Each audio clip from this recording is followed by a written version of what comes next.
చరిత్రను ఒకరు తొక్కిపెట్టొచ్చేమో కానీ ఎవరూ చెరిపేయజాలరు అని చెప్పడానికి పలు దృష్టాంతాలు అప్పుడప్పుడు బయటపడుతూ ఉంటాయి. అలాంటి దృష్టాంతమే ఇప్పుడు సోమనాథ్ జ్యోతిర్లింగానికి సంబంధించి ఓ అద్భుతమైన రహస్యం వెలుగు చూసింది. 11వ శతాబ్దం తొలినాళ్లలో సోమనాథ్ శివాలయాన్ని మహమ్మద్ ఘజనీ ధ్వంసం చేశాడు. అదే క్రమంలో శివలింగాన్ని కూడా ధ్వంసం చేశాడని తెలుసు కదా. మరి ఆ ధ్వంసమైన శివలింగానికి చెందిన భాగాలను ఏం చేశారు, ఎక్కడ దాచారు, ఎవరు ఎత్తుకెళ్లారు? ఈ అంశాలు ఇప్పటిదాకా ఒక సస్పెన్స్ అయితే, ఆ శివలింగానికి చెందిన శిథిల భాగాలకే మళ్లీ ప్రాణప్రతిష్ఠ చేసే ఏర్పాట్లు జరుగుతున్నాయి. సనాతన హిందూ ధార్మికవేత్తల్లో అత్యంత ఆసక్తి రేపుతున్న ఆ వివరాలేంటి? నేటి నిజంలో టాప్ స్టోరీ మీకోసం.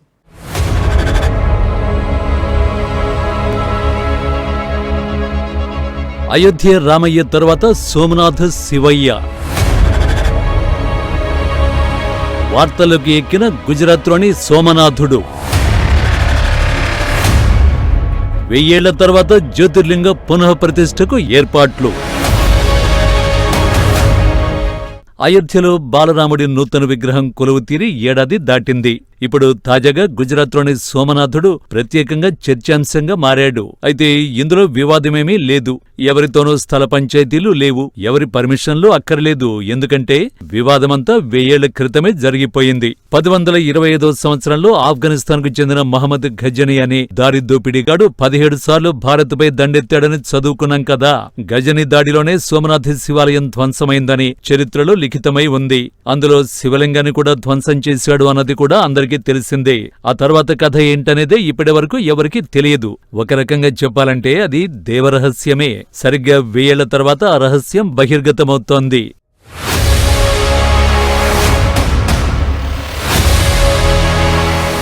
సోమనాథ శివాలయాన్ని, అందులోని శివయ్యను 1125వ సంవత్సరంలో మహమ్మద్ ఘజనీ ధ్వంసం చేస్తే సరిగ్గా 1000 ఏళ్లకు అంటే 2025లో అందులోని అసలు రహస్యం బయటపడింది. ఘజనీ తన 16వ దాడిలో సోమనాథ్ జ్యోతిర్లింగాన్ని ధ్వంసం చేశాడు. ఆ జ్యోతిర్లింగాన్ని ధ్వంసం చేయకుండా అడ్డుకునేందుకు ప్రయత్నించిన 50,000 మంది సామాన్య హిందువుల్ని ఓచకోత కోశాడట. అదో అంశం. అయితే ఆ విగ్రహాన్ని ఎంతో బలవంతంగా ధ్వంసం చేసిన తరువాత కొన్ని శిథిలాలను ఘజనీ తన స్వస్థలమైన ఆఫ్ఘనిస్తాన్కు పట్టుకెళ్లి కసి కొద్దీ అక్కడి జామా మసీదులోని మెట్ల కింద వేశాడని చెబుతారు. అదే సమయంలో ఆ జ్యోతిర్లింగం శిథిలాలను గుజరాత్లోని అప్పటి స్వామీజీలు, దేవాలయ అర్చకులు, సంతులు ఎంతో భక్తిపూర్వకంగా ఏరుకొని పదిలంగా పూజ చేస్తూ వస్తున్నారు. భవిష్యత్తులో దేశంలో ఎప్పుడు అనుకూలమైన వాతావరణం ఏర్పడుతుందో అప్పటిదాకా ఆ శివలింగం శిథిల భాగాలకు నిత్య పూజ జరగాలి. ఈ విషయాన్ని గోప్యంగానే ఉంచాలని ఓ కఠినమైన నిర్ణయం తీసుకున్నారట.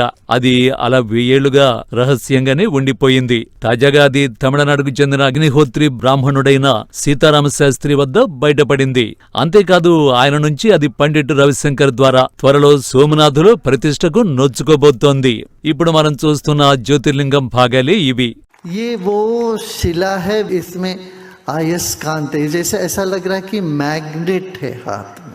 1000 साल पहले जब सोमनाथ मंदिर को तोड़ा गया था, गजनी मोहम्मद ने 18 बार आके वहाँ प्रहार किया, आखिरी बार उन्होंने तोड़ा।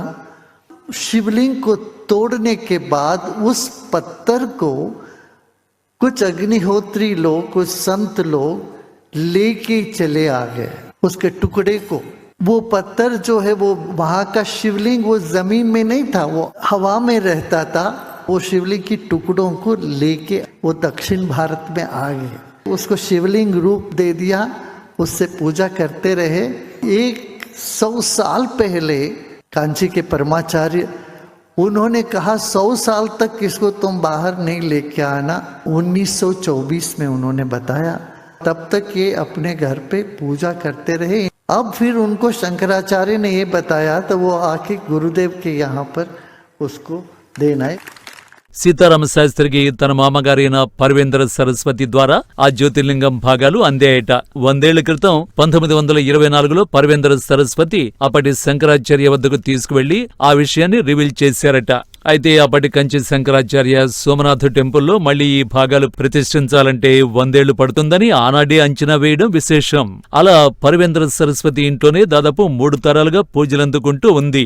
అప్పటి నుంచి ఇది సీతారామ శాస్త్రి ఎక్కడ రివీల్ చేయలేదు. కానీ గత నెల రవిశంకర్ గురూజీని కలిసి లింగాన్ని ప్రతిష్ఠించే పనికి మీరే చొరవ చూపాలని కోరడంతో అది త్వరలోనే పూర్తయిపోతుందని పండిట్ రవిశంకర్ హామీ ఇచ్చారు. తన మామగారి వద్ద ఉన్న శిథిల భాగాల్లోని లింగాల్లో కనీసం 2 సోమనాథ ఆలయంలో ప్రతిష్ఠించాలని శాస్త్రిని ఆదేశించారట. 60 ఏళ్లు శాస్త్రి మామగారు పూజించారట ఆ శిథిల భాగాలే ఇవి. ఇందులో విశేషం ఏంటంటే ఆ జ్యోతిర్లింగంలోని శక్తి ఇప్పటికీ తాజాగా ఉండడమే. ఆ లింగంలో ఎంత వైబ్రేషన్ ఉందో, ఎంత మ్యాగ్నెటిక్ పవర్ ఉందో ఈ దృశ్యాలే సాక్ష్యం. ఇలాంటి శివలింగం తమ కుటుంబానికి అందడం, తాము పూజలు చేయడం ధన్యులుగా భావిస్తున్నారు. ये हमारा हाथ में जो कर्तव्य बाकी है इसका कैसे करें बोल के दोबारा कांचीपुरम जाके शंकराचार्य जी के पास विज्ञापन किया, इसका दोबारा स्थापन के लिए कुछ काम किया. उन्होंने बोला ये काम करने के लिए योग एक महात्मा है उनके पास जाओ, वैसे बेंगलुरु में जाके सीधा खुद जाओ, किसी के पास मत भेजो, ऐसा महात्मा जी के हाथ में ये काम दे दो वो करा दे, ऐसा बोल के मुझे भेजा है. इसलिए श्री श्री रविशंकर जी के पास मैं आया हूं. ये भी देखो महाकुंभ का अवसर में इतना दिन मेरे को वो आज्ञा नहीं मिला. इस अवसर में आके कल इनके साथ ये गंगा जी में जा रहे हैं. ये वहां कुंभ का स्नान करके इनको भी अभिषेक वगैरह करा के फिर उसके सारा इंतजाम करके वहां प्रतिष्ठा करने के लिए गुरु जी ने हमें वचन दिया. बहुत आनंद हुआ, मेरा जन्म सफल हो गया. गुरु जी का अपने हाथ से ये स्थापित होने के लिए इंतजाम हो रहे. సోమనాథులోని జ్యోతిర్లింగం చాలా ప్రత్యేకమైంది. దాని ఎత్తు 3 అడుగులు ఉండేదట. అంతేకాదు ఆ లింగం మామూలు లింగాల్లాగా పానవట్ట మీద కాకుండా పానవట్ట నుంచి గాలిలో 2 అడుగుల ఎత్తున ఆ రాతిలోని మ్యాగ్నెటిక్ పవర్ చేత ఎప్పుడూ భక్తులను ఆకర్షిస్తూ ఉండేదట. అందుకే సోమనాథుడి ఆలయానికి అంతటి మహిమ ఉందని చెబుతారు. 1000 ఏళ్ల క్రితం ధ్వంసమైనప్పుడు ఆ శివాలయాన్ని మన ఋషులు ఎంతో పట్టుదలతో అతి రహస్యంగా కాపాడుతూ వచ్చారని, మహమ్మదీయ పాలకులకు తెలియకుండా శతాబ్దాల పాటు ఆ రహస్యాన్ని బయటకు పొక్కకుండా చూడటం ఎంతో ఉద్విగ్నమైన అంశమని రవిశంకర్ చెబుతున్నారు.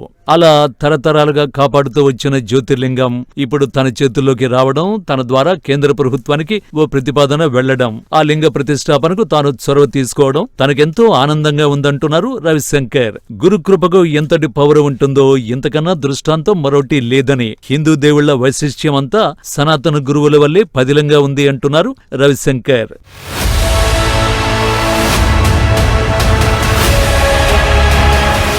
1920లో ఉన్న జయేంద్ర సరస్వతి అయోధ్య రామాలయం నిర్మాణం తర్వాతే ఈ శివలింగం ప్రతిష్టకు నొచ్చుకుంటుందని చెప్పినట్లే జరుగుతోన్నా ఆయన ఈలోపే కాలం చేయడం ఓ విషాదం. అయితే తన మామగారు చెప్పినట్టు ఈ శాస్త్రి విజయేంద్ర సరస్వతి వద్దకు తీసుకువెళితే ఆయన పండిట్ రవిశంకర్ పేరు సూచించి ఆయన ద్వారా పని జరుగుతుంది వెళ్లమన్నారట. ఇలా 1000 ఏళ్ల కాలానికి చెందిన సోమనాథుడి లింగ భాగాలు ఇప్పుడు రవిశంకర్ చేతుల్లో పడి మళ్లీ అదే స్థానంలో పునఃప్రతిష్టకు నోచుకోబోతున్నాయి.